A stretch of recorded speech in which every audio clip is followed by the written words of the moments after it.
If you have been thinking about getting Sisterlocks, this video is for you, and I hope you enjoy it. My name is Dr. Amber, and welcome back. I'm doing something different, like really letting y'all behind the veil today, okay? My last video, it was more of a vlog. I was away on a trip, and I just grabbed my camera and sat and talked for like 30 minutes.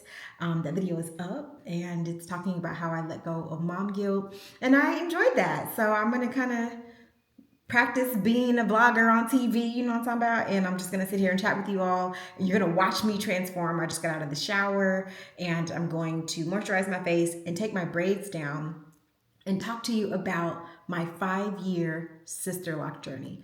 Hopefully this video won't be too long, and I might have to split it in 2 parts because there's so much to say. We have so much to talk about. And let's get started. Way back yonder, when I was a youngin', no, I'm joking. I've never really been a hair person. Hair has just never been my ministry. I mean, God has given me many gifts, and hair has just not been one of them. I grew up in a lot of different climates. Originally from Southern California, where it's not humid, and then spent much of my youth in Irving, Texas, where it is humid, and then spent some years in Miami where it's very humid. So growing up, you really had to learn how to manage your hair according to the humidity and the weather if you're a black girl.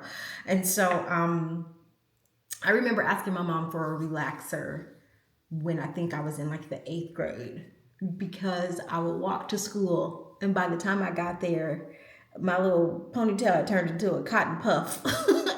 It was a mess, honey, okay? And so I begged her. I was like, please, can I have a perm? Because my sister already had one. And she was reluctant because, we knew that the chemicals weren't the best. But, she did it anyway. It made her life a little bit easier because then I was able to do more on my own for maintaining my hair. And a lot of times, God bless our parents, they just did what they knew to do, right? So I had a perm, even though I technically didn't need one in terms of like managing my hair. My hair is fairly manageable, but just reacting to the weather and all that, it was for convenience more than anything. And so I kept relaxing my hair all the way until college.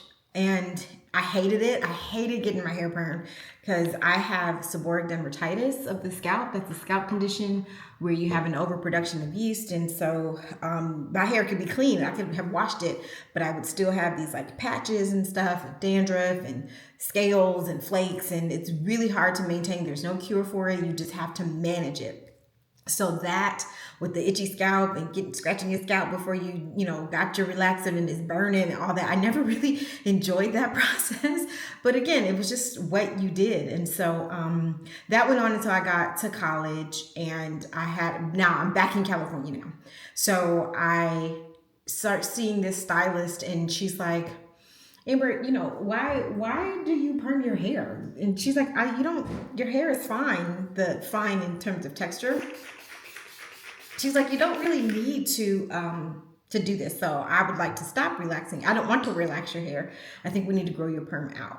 And so I said, okay, girl, I trust you. I don't have any real objections to that.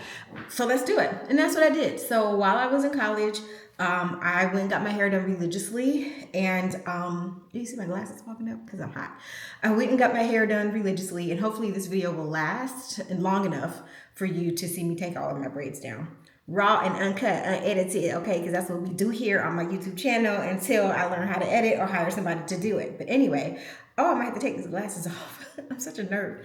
Anyway, we grew my hair out, but we straightened it. So I became a term that used to be called a straight natural. So my hair, no more relaxer. We just grew it and cut it off inch by inch, but my hair stayed straight because she pressed it. I got it pressed. And California hairstylists, and I won't say that they invented the silk press because I don't want to start no problems on the internet. However, they have perfected it, okay? There's nothing like a California stylist who knows how to use a good beveling iron, who can straighten some hair, honey, okay? We know how to do the silk press. And so that's what I did. My whole young adult life, I no more perm, straight hair. And then the natural hair boom started here right on YouTube. I was of that era of Taryn Guy and Natural 85. Shout out to Whitney, who's still active here after all of these years with her line melanin hair care. I remember Kimmy Tube. Y'all remember Kimmy Tube? Kim, I forgot what her last name is. Her videos were so popular, and she had her product line, and we just really saw the beginning of Black women taking, well, no, not the beginning of it, but we saw this boom. Like YouTube allowed us to really see other women in real time change their approach to how they did their hair and just get comfortable with it growing out of their scalps. And so, granted, Black women have always done that from the beginning of time because the dawn of humanity, all right, rests on our shoulders. But there was something really special about that time and about that era. And so it was also my first time of getting to know my curls and seeing what they looked like for the first time. And I loved it. I loved every minute of it, trying different products. I was never really a crazy product junkie, but I would try different products and see what worked and doing twists out and all of that. I was bought in hook, line, and sinker. And it was a good time. I had my daughter around that time. She was born in 2010. So what I also loved, let me have my hair be over the mic. What I loved about that time and about that season is it helped me not be intimidated by her hair.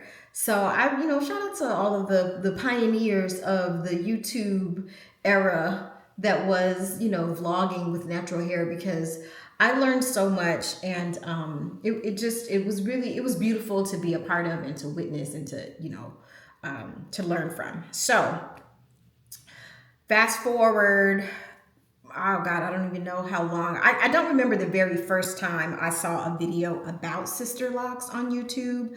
I think it was Janelle Stewart's video. I think it was her talking about her install, and I don't even know what year that was. And I was like, oh, that looks interesting.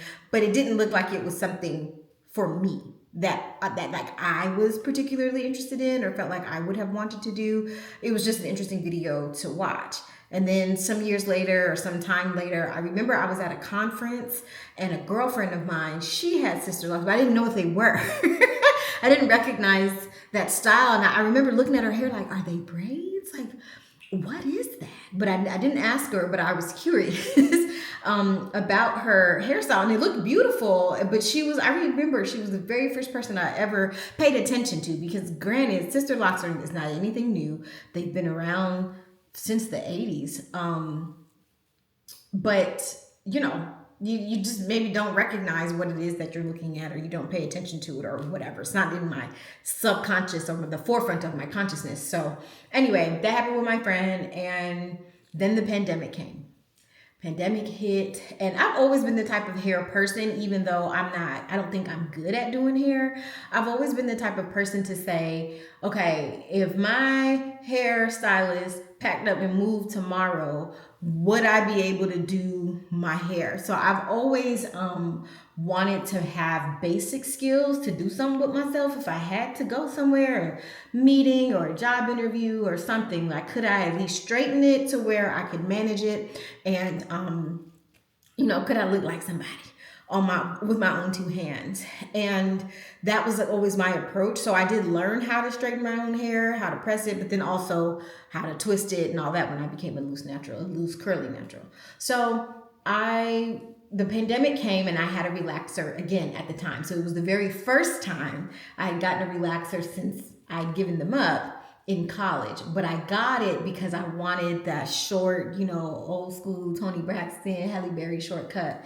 I wanted it so bad. And so I did it. I cut my hair and I relaxed it, and I had no problems with that, because I knew that it was what would have been helpful for me to maintain the style. So now I have a relaxer. I got my shortcut. My hair was bomb. I was very cute. I was very fly, and I loved every minute of it. And then the pandemic came, and the whole world shut down, and I was finally confronted with this scenario of, well, dang, what would I do if can nobody ever do my hair? And we're all home, we're quarantined, we're on lockdown, we don't have nothing but time on our hands. And then I fell down the sister lock rabbit hole. I think a video, I wasn't searching for it, but I think a video came up in my feed and I watched it. And then that was the night I fell down the rabbit hole. And I started looking in a way that I just think had more intrigue than I'd ever had. I paid closer attention now, and I learned everything there was to learn about what to take to, how your sessions are set up, and like your consulting package has like 3 appointments, and how you do the little install locks or the little starter locks they're called. Like I learned everything that there was to learn. That's also a reflection of my personality, but I was a student watching all of these different videos from all of these women who were starting to lock their hair. And I was like, I wonder how I would fare if I were to get them. And I don't remember how long it was or how long during the pandemic that I contemplated it, but I finally decided that I wanted to give it a try. And people, I would tell my friends, they would be like, well, locks are so permanent. And I'm like, nothing is permanent. No hairstyle is permanent in the sense that, and also no hairstyle is maintenance free. Everything is going to require some, even if you have a fade, you're gonna have to keep it faded. You're gonna have to keep it low. And so, I'm sorry if my mic, if all my fabric is over my microphone. But anyway, I said, well, Amber, you've tried everything else. You've had braids. I've had a weave once, and I didn't like that because I couldn't get to my scalp the way I needed to, and I have to wash, because of my condition, I have to wash my hair consistently, religiously, right? Like once I get to itching and scratching, I have to wash my hair. I don't care what it look like, what is going to happen to it. I must wash my hair. So, I didn't enjoy having. It was the weave with the like a net, and oh god, it was terrible. I couldn't do it. So anyway, it was like, you tried everything else, just try this, and if you don't like it, you can change it. You can change your mind, you can grow them out, you can cut them off, whatever you want to do. So I did my research. I went to Instagram, started looking for stylists in my area, and I came across a woman whose hairstyle, her hair was as short as mine was at the time, because remember, I had a pixie cut, so her hair was as short as mine was. And I thought, oh, it gave me the visual of what my hair would look like at its current length with Sisterlocks. And I started following that consultant whose page that woman's hair was on, and I was like, she's who I want to work with. But in California at the time, I mean, we were on lockdown, okay? So salons were closed, like all that. And she did not have a wait list, or she wasn't accepting clients. But I was like, she's it. And what also made me decide to work with her, because if you're thinking about getting Sisterlocks, you really want to make sure that your consultant is somebody that you feel like you can get along with, because it's a very intimate relationship. That's true for any hairstylist, but even more so with locks, because the time it takes to install them, and then you're going to see them religiously, consistently, in order to get to maintain your hair. So it's important that you find a consultant that you vibe with, or that you feel is professional enough to do the job that you want them to do, and that you feel comfortable seeing them regularly and patronizing their business.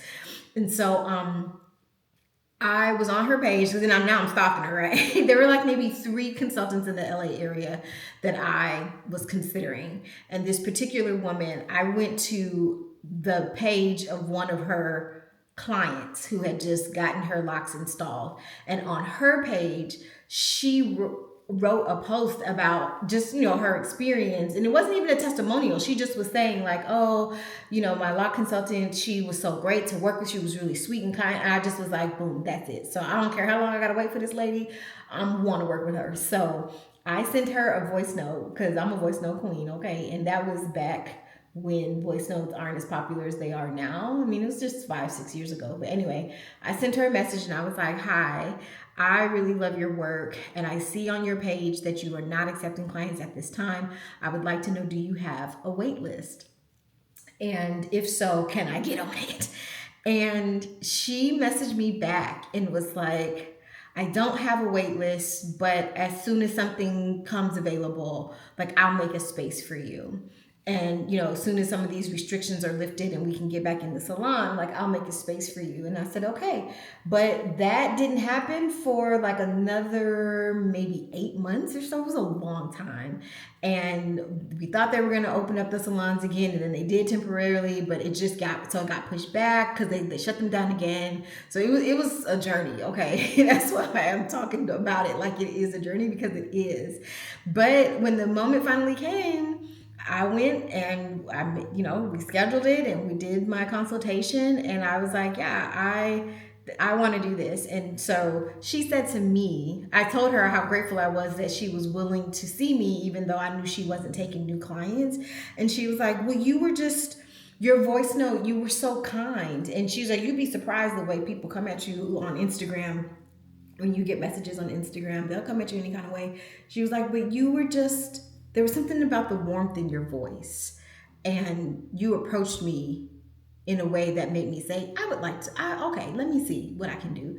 And that's what happened. She installed my locks January of 2021. And this was, I remember when Joe Biden had just become president, because we were watching the inauguration on my second day. So it was January 20th, 2021. And there's a black woman as the VP, and it was just really great. It was a great experience, and it took 12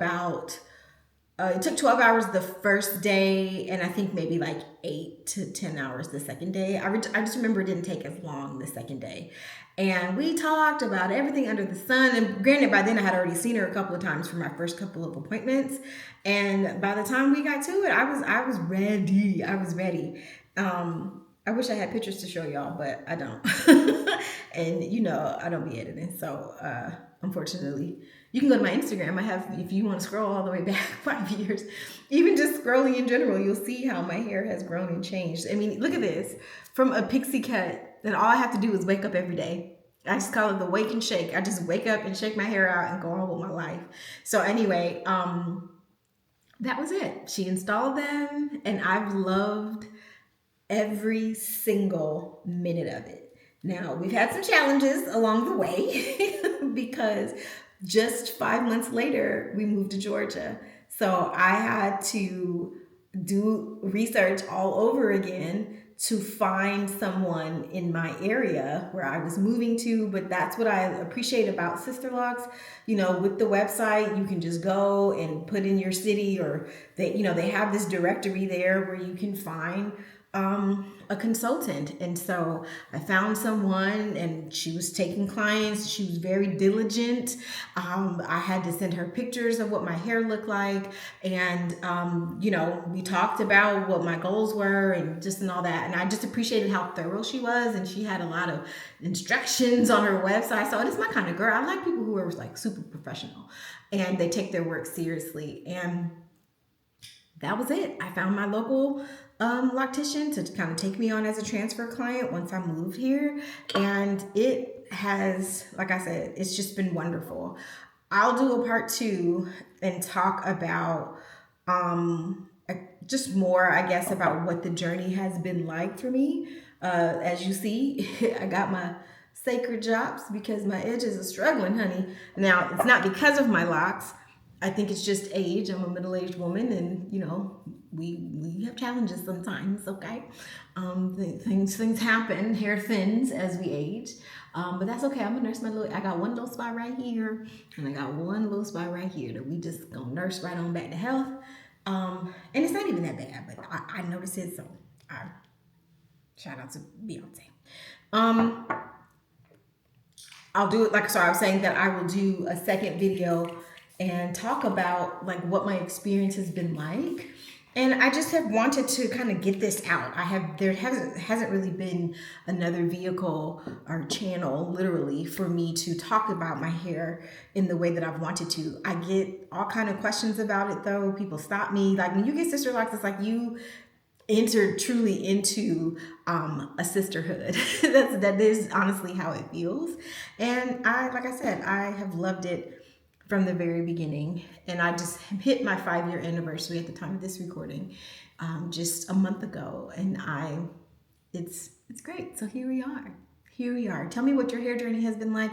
Have you ever thought about getting sister locks or micro locks, because now tiny locks, there's all types of names for it, but you know, there's a difference between sister locks and all this, and there's all these debates, and the girlies be tussling on the internet about what to call it and what not to call it. And blah, blah, blah. Sister locks was appropriate for me because of the way the process was set up, how I could find someone and research and all that. So there's plenty of options out there for everybody. But yeah, I'll come back and do a second video and talk more about it. But let me know if you've ever thought about them. Do you have them? Do you love them?